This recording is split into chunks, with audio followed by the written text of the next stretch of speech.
record button. We'll say, yo, what up? How's it going, buddy? Hey, dude, going so well. So excited for set 2. I am also. I still need to get my case from Chris. It's gonna be kind of crazy daisy. Anyways, we're doing a deck doctor here. Looks like on Midoriya 1, one of my favorite characters in the entire game. And man, I love the name of this deck, Big Money Midoriya. That's right. This is Big Money Midoriya.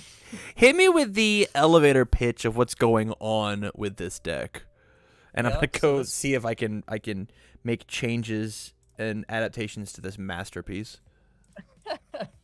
So this is called Big Money Midoriya because it plays 8 copies for each secret rare. Right. So you gotta have big money to play this deck. Right. I don't have all of the pieces for this yet, but this is like my goal to aspire to is to build this deck with real cards. I love that. So basically, we play a bunch of 1s and 0s to combat the 2 checks and the 1 checks with the double front and the joint effort. And we punch you in the face for 1 million twice per turn. Yeah, that is the goal with joint offensive. And we never run out of cards because pretty much every attack in this deck draws cards. Right. That's kind of the goal. Right.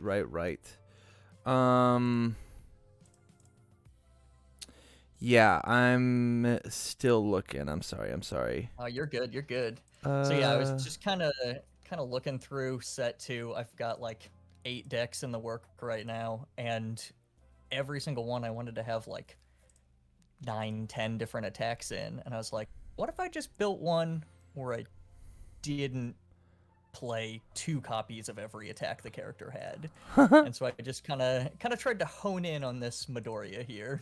Okay. I feel like he got a lot of the tech that he needed to kind of take off that set 1 didn't have for him. I think that is very fair. I think that's very fair. Man, the more cards that come out, the more I have to look at stuff. So many, especially under good now. Yeah. I also thought this was like an actual use case for determined victory smash. I've got it in the side because I wasn't sure on it. Yeah. It's interesting. So I got a list of cards we can talk about. Nice.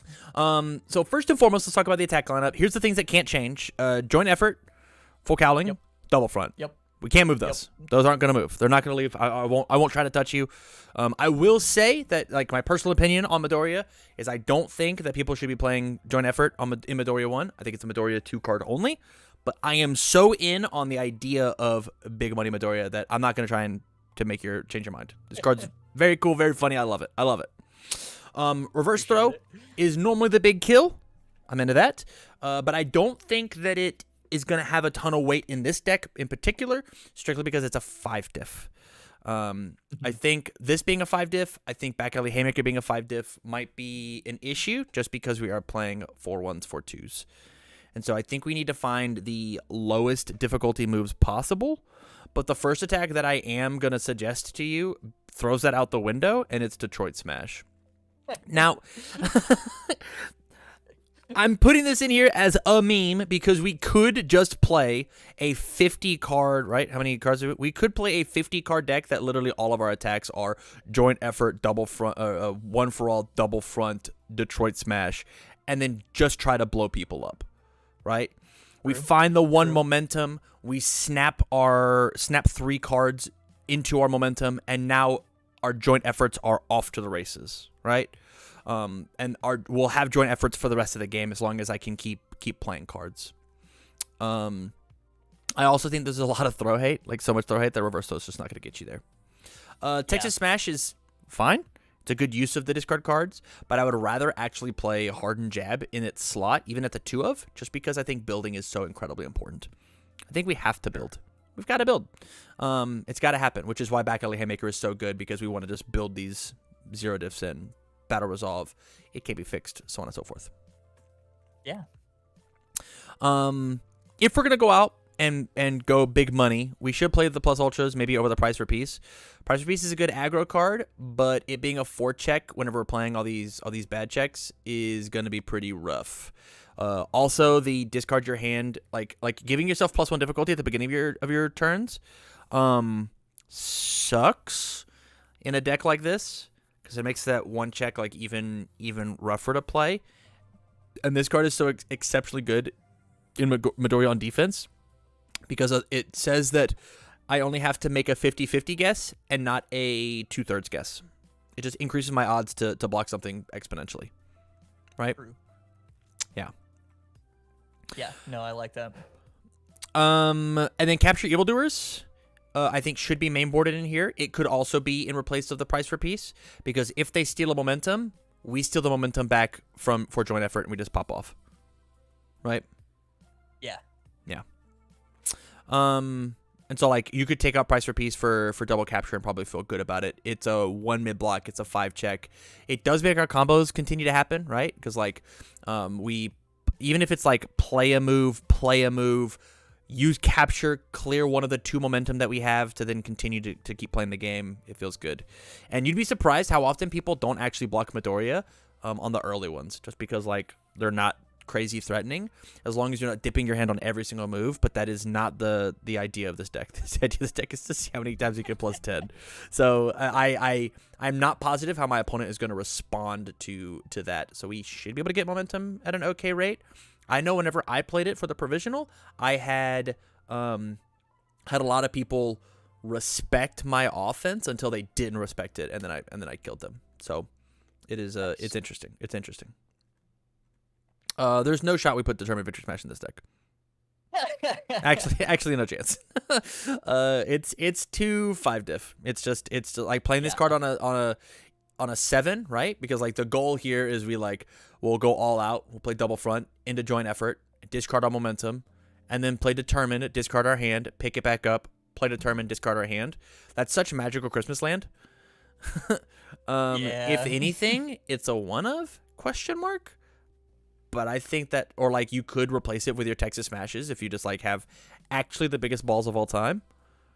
Just literally make every attack in your deck like a 5 diff. Like joint effort's a 5 diff because of the combo. Yeah, I guess this is a 5 diff because of the combo as well. It's like every move that you play is a 5 diff. It's so funny. Yeah. So like those are the options. You got to tell me what you're thinking. Yeah, I think probably it is. It's swap out the reverse throw and the Texas for hardened jab. Okay. And that might help cut this down a little bit. So 4 hardened jab? Yeah. Okay, 4 jab, and we'll just take out... you know what? We're going to put throw another one of. I like that. I like that. That's spicy. That's real spicy. You know? Yeah. They'll just be like, how many... I haven't seen any throws. They're like, it's in my hand. Been sitting on this one all game. Yeah. And if we wanted to be really, really crazy, we could put this to a 3 of, and then put the Victory Smash in at the 1. If we just wanted to be like absolute total meme lords. Yeah. Yeah. I mean, this is the meme deck, so if there's ever a deck to do it. That is true. That is true. Honestly, I think the art's so good on this card for this card being so atrociously bad. Right. I want this card to be good just so I can play it. Yeah. Actually, if this card said that its damage was printed 10 or greater, I think I'd be in. Yeah. Yeah. Or if it hit the damage mark at any point. Like if it has hit 15, we'd be good. Yeah, I think then it's playable.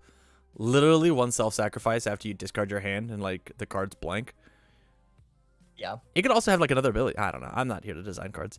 That's not my job.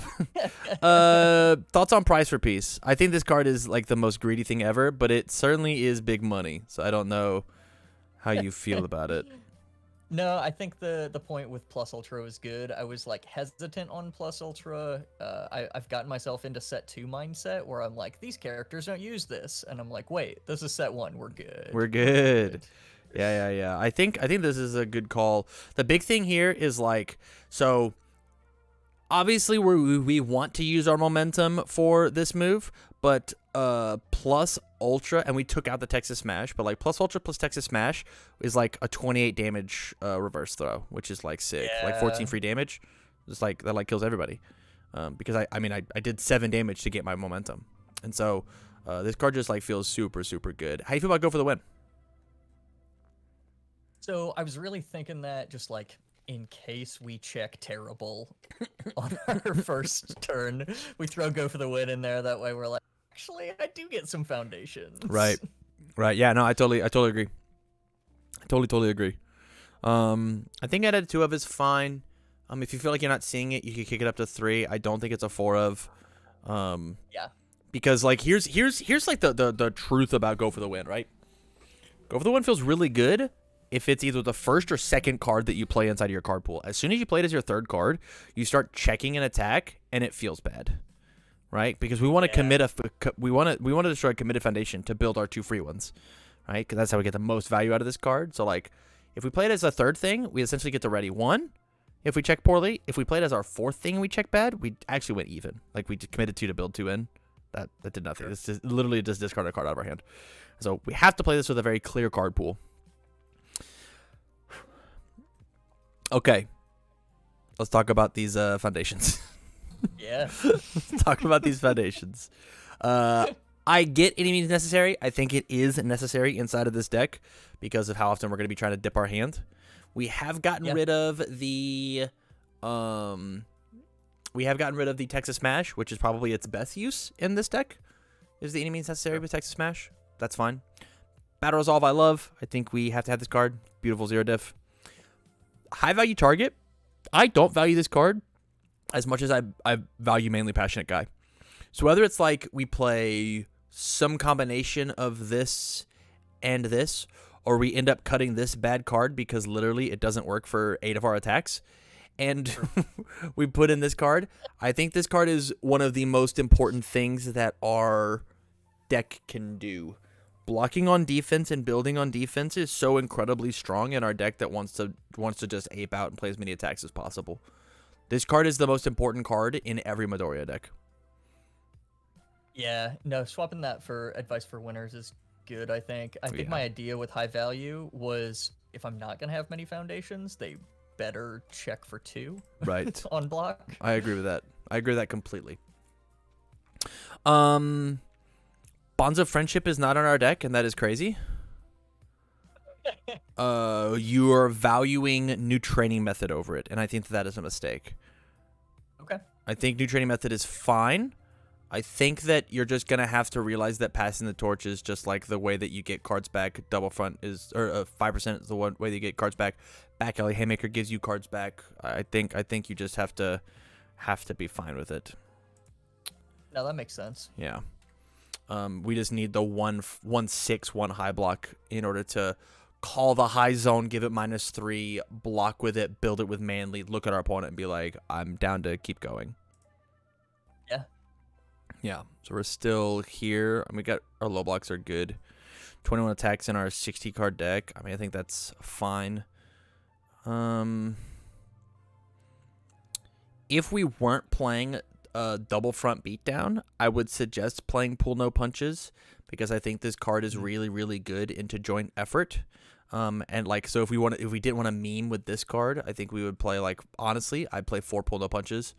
I think every good deck needs to start playing 4 Pull No Punches because your punch attack gets 2 speed, 1 damage, or 2 speed stun 1 is like an insane rate.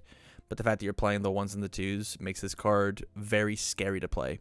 So if you got big balls, let's let it rock. If not, it's okay.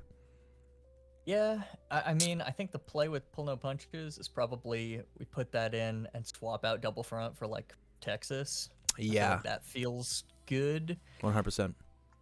But it's just a question of are we doing the double front thing? Right. Yeah. I mean, looking at the top 3 cards, you get to play these cards because you get to play these cards, right? Like that's the reason to play this character is you get all 3 of these, and so anybody can play Pull No Punches. But like only this specific deck gets to play all 3 of these 12 attacks and have fun with it. So just there. Yeah. And the only other thing that I could see of is like Tiaki Fanatic is good in a regular Midoriya deck, but that's not really, we don't really care what they do. Yeah. Yeah, we don't care about their cancel, and also the deadlock destroy the discard a card is insane in our character that gives +10 damage. So they just can't go to deadlock and block like big dummies. Yeah. The very last thing that I can say is maybe we still want this capture evildoer as a like a 2 of main boarded, just so we can steal the momentum. But like if they're a good if your opponent sees they're playing against a good symbol deck, unless they're that momentum hungry, like we just don't give them the momentum, which means this card's bad. It's interesting. It is certainly a double-edged sword, and your opponent has to play around that you have it. Yeah, I mean, maybe it's a 2 of in the sideboard. Yeah, you show them that you don't have it at game 1, and then you side it in game 2. Maybe that's the answer, and then you decide it back out game 3. Yeah. Or put it at like a 1 of or something. I don't know. All in all, though, like as much as I hate these 4Xs, I think it is the right call. The only 2 diff that we're playing is passing now, and so like you building out a full board is going to happen over and over and over again, and being able to build on my opponent's turn is going to happen over and over and over again. And so like this is going to feel very, very. Oh, I guess any means necessary is a 2 diff, but like we're probably not building that, you know? Yeah, it's probably just sitting in my hand to get discarded. Right. Yeah, I think this was a short one, buddy. I think you came to me with a very specific mission, and I think we accomplished it. I think we got it. Yeah, we certainly feels like we got there. Yeah. Anything that you vehemently disagree with, besides Determined Victory Smash, because this card's terrible. I see you put Earphone Jack in the sideboard. Yeah. Is there a thought with that? I mean, you're playing 1s and 2s, and so you're gonna check bad. So if you happen to hit with something, you get to re-buy back a move. It feels good. Fair. I don't think that we have room. If you came in with like a 55 card deck and not like 61, I could see trying to squeeze it in. But if you make cuts here, like take every single one of these cards and put it down to a 3 of and not a 4 of, we could slide in the Earphone Jack, right? Because we lose 1, 2, 3, 4, 5, 6, 7, 8, 9 cards, putting us down to 52, right? We could put this in at 1 and feel fine, right? Put this in at 1, put this in at 2, like back to 55, 54, 55. Probably feel pretty good. Like I kind of wanted this deck a little tighter than 60. Okay. So I mean, if you, I mean, we can make this a tight 50 if you wanted to. It means that we're gonna check like shit the whole time, unless we cut some of these numbers. Yeah. Now we probably leave it at 60 then. Like we're still gonna check bad, but I think it'll be okay. If you do decide to put this deck in paper, what we could do is like cut the 1-ofs here, like cut this 1-of, cut back alley down to a 2-of, right? So we're down to 7 or 18 attacks, and then cut everything that's not passing the torch down to a 3-of, and then see what that does to our numbers. Okay. Yeah, because I mean, passing the torch we have to have because we're yeeting our hand so often, right? Maybe even any means necessary could stay at the 4-of, but everything else, maybe battle resolve has to stay at 4-of. All right, so there's your 3, right? Any means battle resolve, passing, and then everything else gets cut down to 3.